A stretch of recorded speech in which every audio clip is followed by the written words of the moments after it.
आज हम एक बहुत ही पावरफुल भक्ति कविता, एक मनकबत के गहरे मतलब को समझने वाले हैं। और इसकी शुरुआत होती है एक ऐसे ऐलान से जो बार बार दोहराया जाता है और जो इसका कह सकते हैं दिल है। तो ये है वो लाइन, मैं कादरी कादरी कादरी हूं। सुनने में कितना पावरफुल लगता है ना। ये एक बहुत ही पर्सनल डिक्लेरेशन है। मतलब ये पूरी की पूरी मनकबत इसी एक लाइन पर, इसी पहचान पर टिकी हुई है। लेकिन सवाल तो यही है कि इसका असली मतलब है क्या। अच्छा, इस ऐलान की गहराई तक पहुंचने के लिए सबसे पहले हमें कुछ शब्दों को समझना होगा। ये वो शब्द हैं जो इस पूरी भक्ति कला की कह लीजिए जान है। तो सबसे पहले बात करते हैं मनकबत की। आखिर ये है क्या? देखिए, सूफी परंपरा में ये एक खास तरह की कविता होती है, एक नज्म जो किसी संत या किसी पीर, किसी आध्यात्मिक गुरु की तारीफ में, उनके सम्मान में लिखी या पढ़ी जाती है। ठीक है, तो मनकबत समझ आ गया। अब आते हैं उस शब्द पर जो बार बार दोहराया जा रहा है, कादरी। कादरी होने का मतलब क्या है? सीधा सा मतलब है कादरिया सूफी सिलसिले को मानने वाला। और ये वो रूहानी रास्ता है जिसे शुरू किया था शेख अब्दुल कादिर जिलानी ने। और यही वो हस्ती हैं जो इस पूरी मनकबत के केंद्र में है। और फिर एक और शब्द आता है फकीर।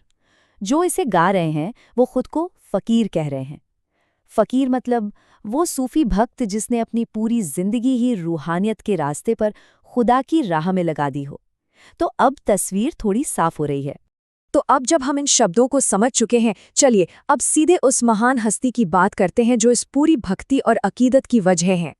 जिनकी शान में ये सब कुछ कहा जा रहा है, उन्हें लोग कई नामों से जानते हैं। कई उपाधियां हैं उनकी। शेख अब्दुल कादिर जिलानी, गौसे आजम और बगदाद के बादशाह। ये सारे नाम, ये सारी उपाधियां एक ही अजीम शख्सियत की हैं।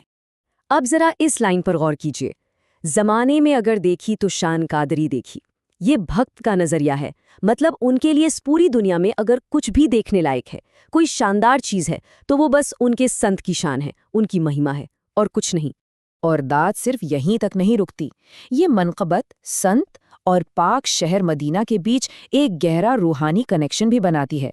देखिए, लाइन एक सवाल की तरह है, गया रे गौस क्या देखा? और फिर जवाब आता है, मदीने की गली देखी। ये उनके ऊंचे रूहानी मकाम की तरफ एक बहुत बड़ा इशारा है। चलिए अब थोड़ा और आगे बढ़ते हैं। अब हम देखेंगे कि ये कलाम कैसे उस संत को एक ऐसी पावर देता है जो शायद यकीन करना भी मुश्किल हो। और जानते हैं ये सारी पावर कहाँ से आती है? उनकी सिर्फ एक नज़र से, करम की एक नज़र से। ये लाइन शाह बगदाद ने जिस पर करम की एक नज़र डाली, ये एक तरह से कॉज एंड इफेक्ट का सेटअप है। वजह है बगदाद के बादशाह यानी संत की एक नज़र। तो फिर उसका असर क्या होता है? क्या होता है जब वो नज़र किसी पर पड़ती है? तो देखिए, उस एक नज़र के 3 कमाल के असर बताए गए हैं। पहला, उस इंसान का हर बिगड़ा काम बन जाता है। दूसरा, उसकी जिंदगी से सारी मुश्किलें, सारे दुख गायब हो जाते हैं। और तीसरा, वो इंसान कभी उनके दर से खाली हाथ नहीं जाता। और उनकी दरिया दिली का तो क्या ही कहना। ये लाइन देखे, शहंशाहों से भी बढ़कर कर सखावत आपकी। मतलब उनकी देने की जो आदत है, जो उदारता है, वो बड़े बड़े राजा महाराजाओं से भी कहीं ज्यादा है। ये उनकी बेहिसाब मेहरबानी को दिखाता है। अच्छा, अब हम इस मनकबत के बिल्कुल आखिरी हिस्से में पहुंच रहे हैं। और ये हिस्सा एक बहुत ही इमोशनल मोड़ पर ले जाएगा, जहां भक्त की आखिरी और सबसे बड़ी उम्मीद सामने आती है। इस लाइन में भक्त का पूरा भरोसा, पूरी निर्भरता झलकती है। वो साफ साफ कह रहा है, मेरा मज तुम्हारे कोई नहीं सहारा। मतलब आपके सिवा मेरा कोई और सहारा है ही नहीं। ये पूरी तरह से खुद को सौंप देने का एक बहुत ही पावरफुल मोमेंट है। और फिर कहानी एक बहुत ही ड्रामेटिक टर्न लेती है। सोचिए, एक सीन बन रहा है, जन्नत का दरवाजा है और भक्त वहां फरिश्तों से एक सवाल पूछ रहा है, फरिश्तों रोकते क्यों मुझे जन्नत में जाने से? मतलब एक टेंशन का माहौल बन जाता है, क्यों रोक रहे हो मुझे? और इस सवाल का जो जवाब आता है ना, वो जबरदस्त है। वो एक जीत का एहसास दिलाता है। भक्त पूरे कॉन्फिडेंस से कहता है, ये देखो हाथ में दामन है किसका? गौसे आजम का। मतलब मेरे हाथ में मेरे पीर का दामन है।